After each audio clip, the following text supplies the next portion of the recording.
সন্তানের মুখের দিক তাকিয়ে সংসার টিকিয়ে রাখা, ডিভোর্স হয়ে যাবে এই কথা চিন্তা করে সংসারটাকে টিকিয়ে রাখা, ওই মানুষটা আমাকে বারবার কষ্ট দিচ্ছে দেখ, তারপরও সংসারটাকে টিকিয়ে রাখতে হবে, ভালোবাসাটাকে টিকিয়ে রাখতে হবে, এই চিন্তা করে ভালোবাসা মানুষটি দুজন মানুষই কষ্ট পাবে। আসলে এই চিন্তাধারা থেকে না সবারই বেরোতে হবে, কারণ ডিভোর্সের ভয় যদি আপনি সংসারটাকে টিকিয়ে রাখেন, ওটার ভিতরে ভালোবাসা কখনোই ছিল না আর থাকবে না। যদি সন্তানের মুখের দিক তাকিয়ে সংসারটাকে টিকিয়ে রাখেন, তাহলে ওটার ভিতরে কোনোদিনও ভালোবাসা ছিল না, ওটার ভিতরে ছিল শুধু ভয়। কারণ ডিভোর্সের ভয়ে কখনো সংসার টিকানো যায় না, সন্তানের মুখের দিক তাকিয়ে কখনো সংসার টিকানো যায় না, সংসারের দিক তাকিয়ে কখনো আপনি সংসার টিকিয়ে রাখতে পারবেন না, সেটা হোক বা ছেলে হোক বা মেয়ে। প্রত্যেকটা মানুষেরই মানসিক শান্তির দরকার আছে। দেখেন, ঘরের বউ হচ্ছে মানসিক শান্তির একটা অন্যতম জায়গা। পুরুষ সারা দুনিয়ায় কষ্ট পেয়ে এসে ওইখানে শান্তি খোঁজে যেখানে তার স্ত্রী থাকে, যেখানে ঘরে একটা মানুষ থাকে, ঘরে একজন ভালোবাসার মানুষ থাকে, ওইখানে মানসিক শান্তি খোঁজে। কারণ পুরুষের মানসিক শান্তি হচ্ছে একমাত্র তার স্ত্রী, পুরুষের মানসিক শান্তি হচ্ছে ভালোবাসার মানুষ। দেখেন, ভালোবাসার ক্ষেত্রেই বলেন, পুরুষ সব জায়গা থেকে কষ্ট পেয়ে এসে ভালোবাসার মানুষটির কাছে শান্তি খোঁজে। যখন ভালোবাসার মানুষটি হেসে একটু কথা বলে, দুনিয়ার সমস্ত দুঃখ কষ্ট সব কিছু এক নিমিষে শেষ হয়ে যায়।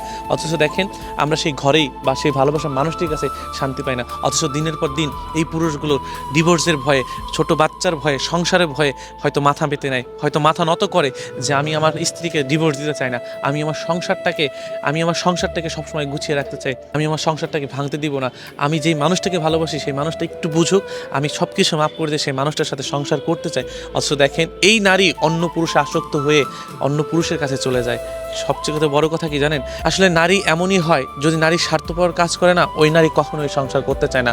কারণ আমাদের সমাজে অনেক নারীদের দেখেছি যেমন স্বার্থের কারণে, অন্য পুরুষের কারণে পুরুষের সংসারটাকে, সুন্দর সংসারটাকে তছনছ করে দিয়ে যায়। নারীর বাবার বাড়ির কথা শুনে পুরুষের জীবনটাকে নষ্ট করে দিয়ে যায়। অথচ ওই পুরুষ সারাটা বছর ওই নারীর পায়ে পড়ে থাকে, নারীকে সারাটা বছর বুঝিয়ে থাকে, তুমি আমাকে ছেড়ে যেও না, গেলে আমার সংসারের কি হবে, আমার সন্তানের কি হবে, আমার কি হবে, আমার এত সুন্দর সাজানো সংসারটাকে কখনো কি হবে। আসলে নারী শ্বশুর বাড়ি ভাতের জন্য কষ্ট করে না, আসলে নারী শ্বশুর বাড়ি স্বামীর ভালোবাসার জন্য কষ্ট করে না, কষ্ট করে কি জানেন কার জন্য? নারী যখন তৃতীয় ব্যক্তির কাছে স্বার্থ খুঁজে, তখনই নারী শ্বশুর বাড়ির মায়া ত্যাগ করে, স্বামীর মায়া ত্যাগ করে, সন্তানের মায়া ত্যাগ করে, সংসারের মায়া ত্যাগ করে ওই তৃতীয় ব্যক্তির কাছে যাওয়ার জন্য চেষ্টা করে।